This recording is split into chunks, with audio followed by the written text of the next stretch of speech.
So there we go, 3, 2, and 1. Well, Ryan, welcome back. Mayor's Monday here at WSAU, WSAU.com. Appreciate you pinch hitting today. Next time you see Mayor Shane Blazer, once he's out of office, just let him know what your price is. I'm sure he'll be prepared to pay. So, yeah, we've been obviously watching a few things here in Rothschild. One of them, the PFAS, you and I actually talked about it a little bit last week. You're getting some federal, hopefully getting some federal funding. Still trying to figure out what you can use it for, but where are we as far as upgrading the drinking water treatment facility to treat this thing that we've been dealing with here for now the better part of 2 years? Yes, yeah, absolutely. So really, we're hoping to start bidding that project out for what that site plan would look like here, hopefully in the next month or two. I know we're in March of 24 already. The thought process would be to bid that project out yet definitely soon, with the hopes that, probably by maybe the fall or even in 2025 timeframe, we start that project, some of the groundbreaking. There's going to be, again, some tree removal. I know we've discussed that, months ago with this project, but, this again would be an addition on to the current facility off of West Grand Avenue in Rothschild. So yes, some trees would need to come down for the plant. However, we're going to try to impact as few trees as possible with it. And that being said, yes, over the next probably year and a half, you're going to see some changes there in the build out of the plant, and really what it means for Rothschild residents, and especially the users, the water users of the water. And right now, Rothschild's holding around that 20 parts per trillion for PFAS, and with this plant, the hopes is that it's essentially non-detectable. So, taking that drinking water currently, not that it's bad drinking water. I don't want anybody to be panicking, thinking, oh my gosh, I can't drink my water. That's not the case.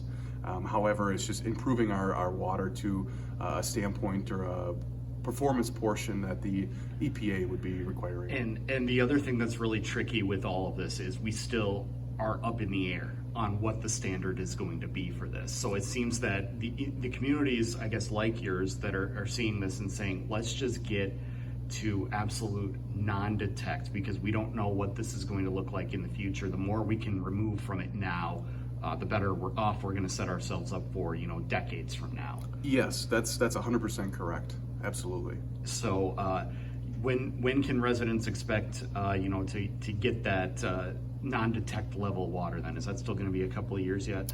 Likely, depending upon build out and how that process goes, yes. My hopes would be sometime in that calendar year of 2026 is when we see, that change, that full changeover. And again, that's not a hard date, but that's the projection is sometime in 2026. And then as far as ratepayer impact, I know you said last week is still going to be way too early to tell. I'm guessing 2 years from now is probably when any impact from this would go in then, correct? Well, it really depends upon, the cost of the project and how much we end up taking out for a loan, because the loan is what's going to derive that. So sure. We're still seeking grant opportunities, both state and federal. And there's also that 3M DuPont settlement that we're working through as well. So, to answer that question, it's kind of a loaded question, because depending right. on how much Rothschild's able to retain, just like any other community that's dealing with it, what we have to make sure is that, number one, we retain as much funding as we can for it to minimize the impact for the residents and really the rate users. And secondly, there's ballpark estimates right now, but I don't even want to get too far into it, because again, it could change. Will residents see an increase in it that are utilizing our water? Yes, they will. It's an undetermined amount right now of exactly what that's going to look like. And then you mentioned the 3M DuPont settlement. What's Rothschild's role in that? Yeah, so we have worked through, the board did approve to enter into that settlement in December of 2023, or excuse me, November of 2023.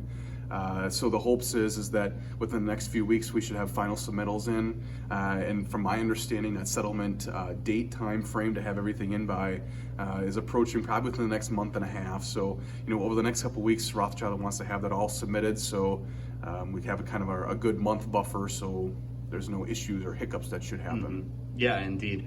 And of course, is that, I'm guessing, like any other class action settlement, the payout amount could depend, right? Yeah, you're absolutely right. There's projections. Those projections are so dependent upon the gallons per minute coming out of each of our wells.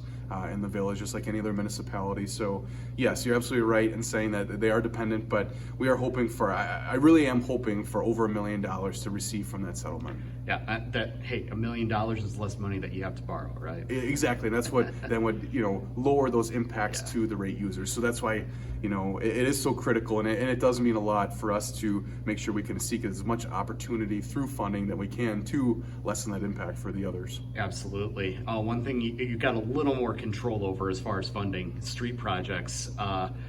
We're here now. We've talked about a roundabout on Weston Avenue, that project between yourself and the Village of Weston, for a couple of years now.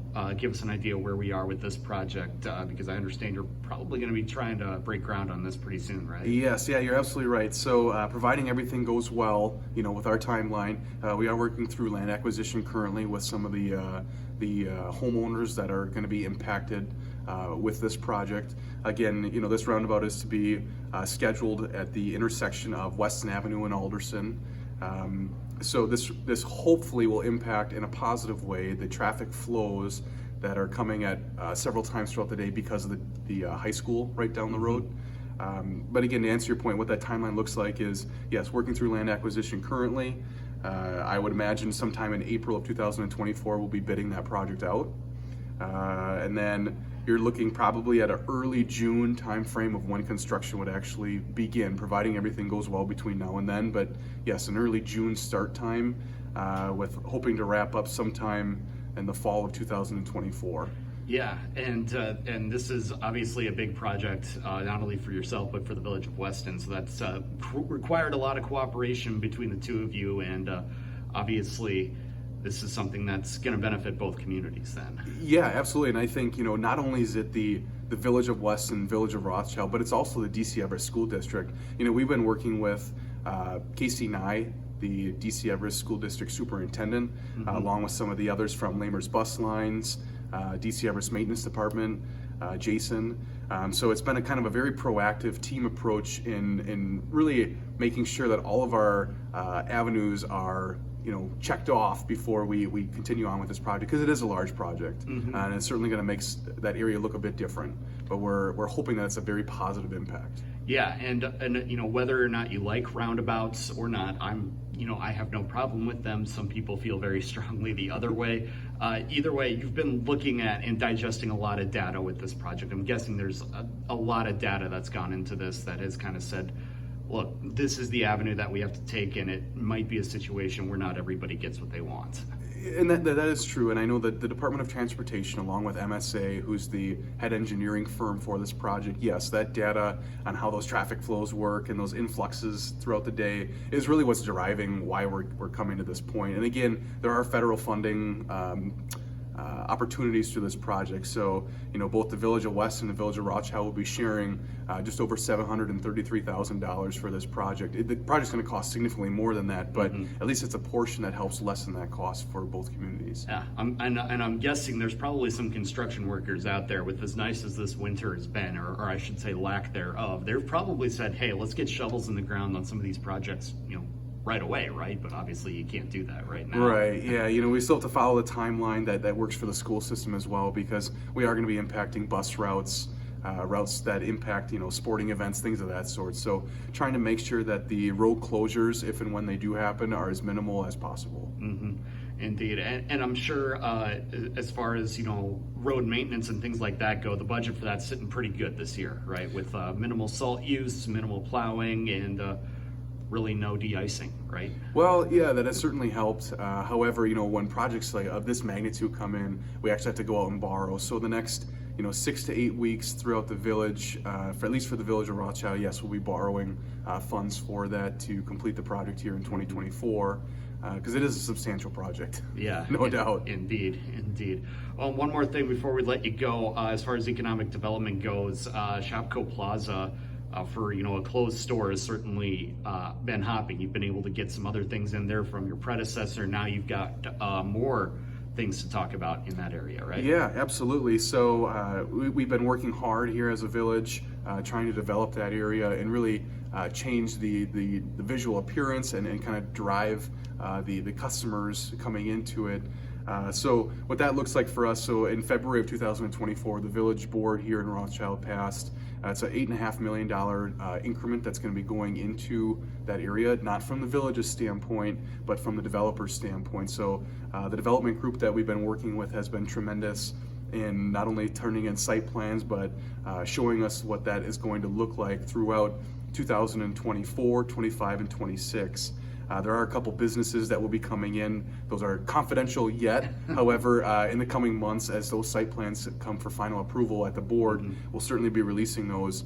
The hope is to be having, there will be likely a store in that area that will be the first one for the state of Wisconsin. Red Lobster. It is not it's not a restaurant, it's a store. That I'm sorry, I'm hearing Red Lobster. It's not Red Lobster. You realize if you're the one that gets Red Lobster into this area, they might put a statue of you. Oh, geez. Somewhere on Grand Avenue.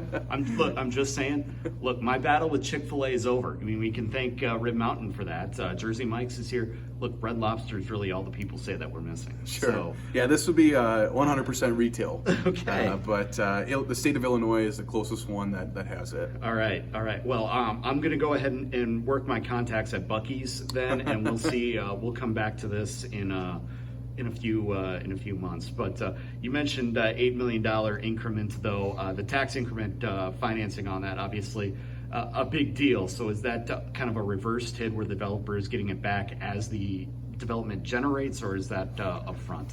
Yeah. So that $8.5 million, that's what the developer is actually putting in as a monetary amount into the project. Okay. The village will be putting in a $360,000 pay-go, along with a $1 million reimbursed fee that comes as construction takes place. So Sure.